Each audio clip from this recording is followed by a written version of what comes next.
everybody, welcome back to the channel. Today I'm looking at my recent EP, The Fall and Rise of Reginald Fox.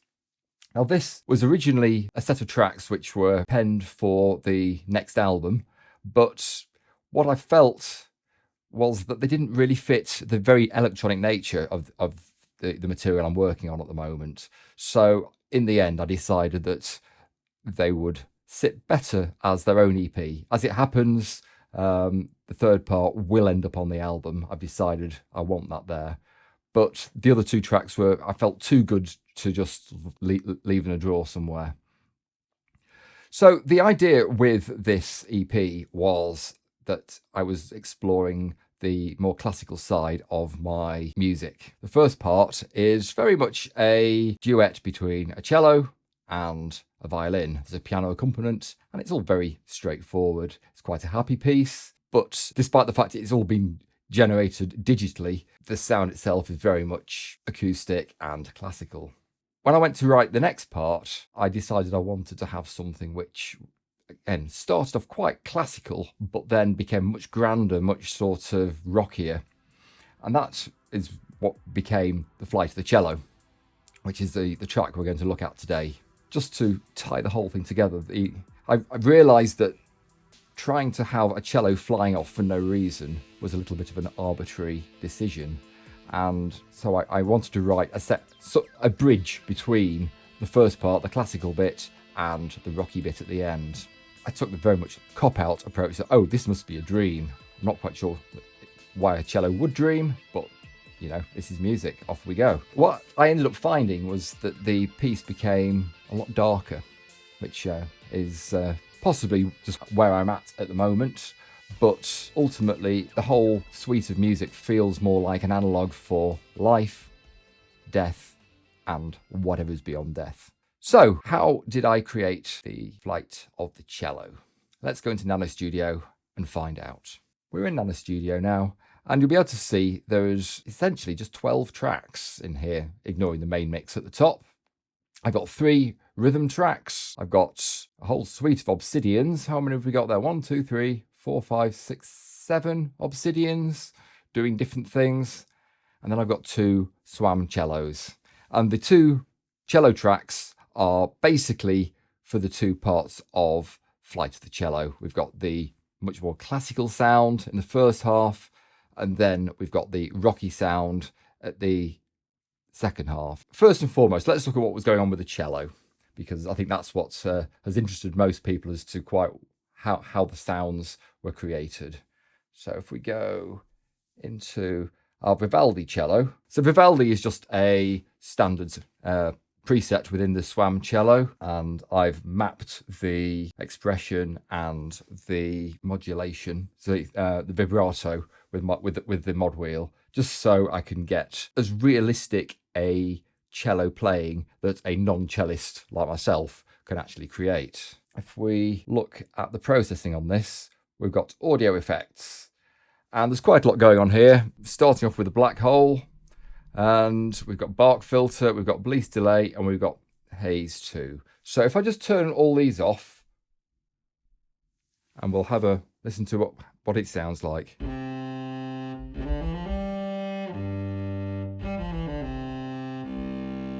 If we add a bit of black hole to that, I'm not going crazy on it, there's 28%.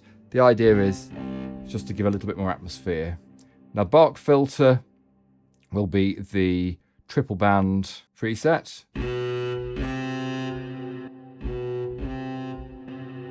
that's really making use of the compressor in there and just giving a little bit more of a brighter, harsher sound, which again is just to try and lift it above the synths which you're playing at the same time. We've got a bit of delay.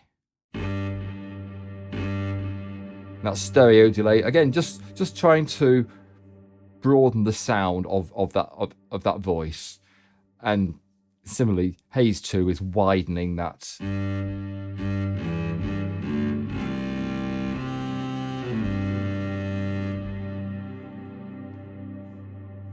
So it's really subtle, but it's just trying to bring that bit more atmosphere into that early cello. Now, when we get into the rockier second half, I wanted to change the cello sound enough so it didn't feel like it was one thing trying to be another thing. I switched out to a different preset, the pop preset, which if we go into this, turn off the other effects.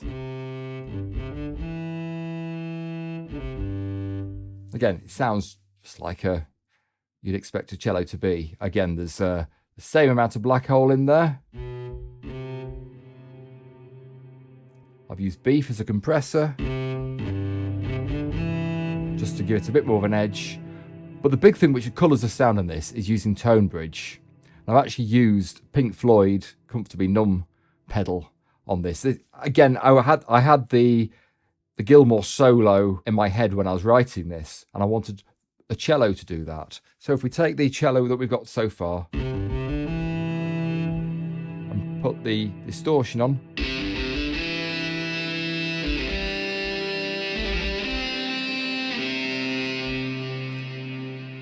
we've got very much a electric guitar sound, but the intonation of the cello.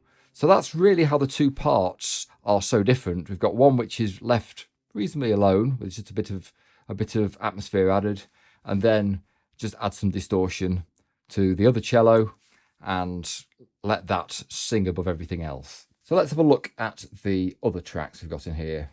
The first half of it, we've got a trance kit with slate.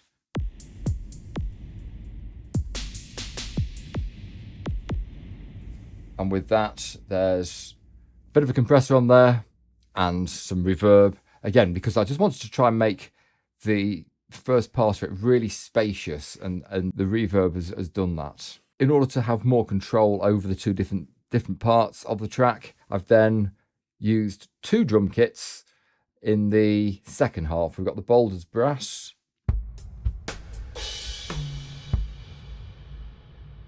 the same treatment, black hole and bleach compressor, and the atomic weight with just black hole on.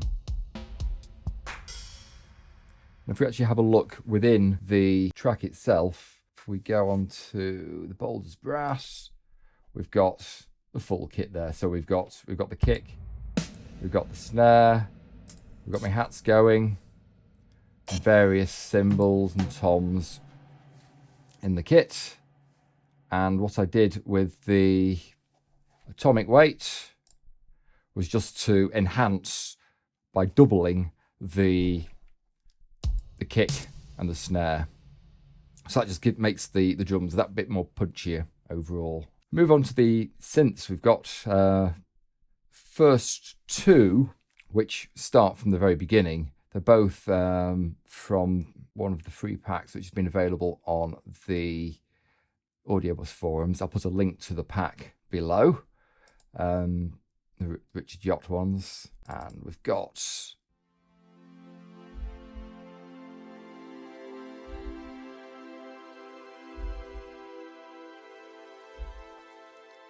a very sort of atmospheric pad sound. There's another Richard Yacht patch.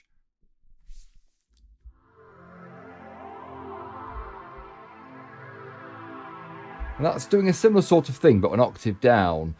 So that's how those two parts are working. We've then got this chorus chips.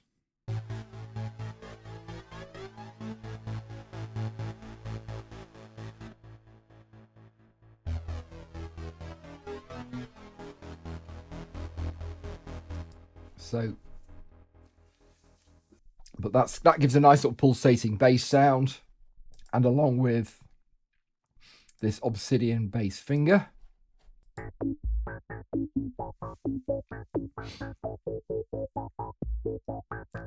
That's giving quite a sort of glitchy effect. So we've got quite a lot of bass going on, doing different things, and that's just to make it a little bit more interesting than just a single pulsing bass. Both are sent straight down the middle of the stereo spectrum, but they're both stereo sounds, so they are bouncing around within the stereo spectrum. Again, we've got bleach compressor on, and it's actually perforator that's making that glitchy sound. these are doing if we take perforator off.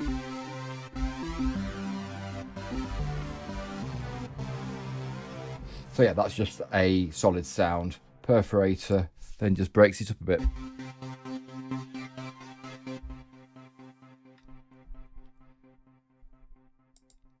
Moving on, we've got this Super FM synth in Obsidian. So what's this doing? This is right at the end. If we come to it, hear what's going on here. So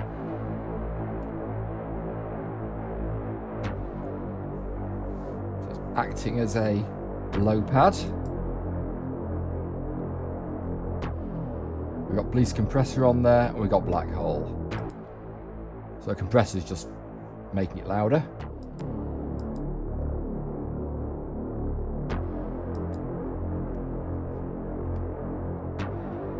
And black hole is, again, just giving it that little bit more space inside.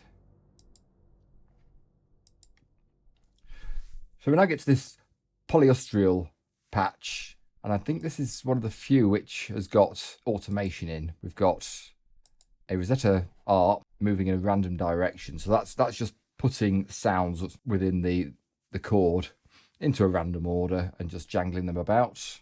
But if we actually go into the synth itself, I've then got the LFO affecting the filter and the pan. So what we're getting here is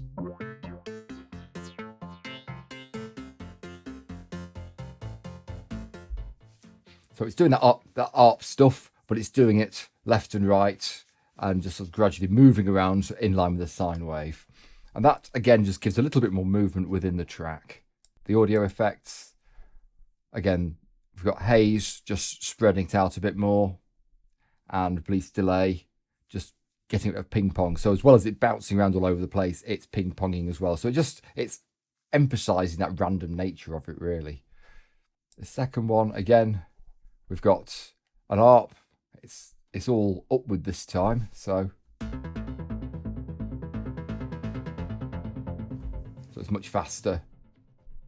Let's have a look at the audio effects, and it's the same again. We've got haze 2 widening and bleach delay being a stereo delay on there. We're back to the SWAM cellos. So that's really the breakdown of what's going on in this track. So what we'll do is we'll pull it all together and we'll have a listen to it. This is the Flight of the Cello release.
So I hope you enjoyed that breakdown of the track, The Flight of the Cello.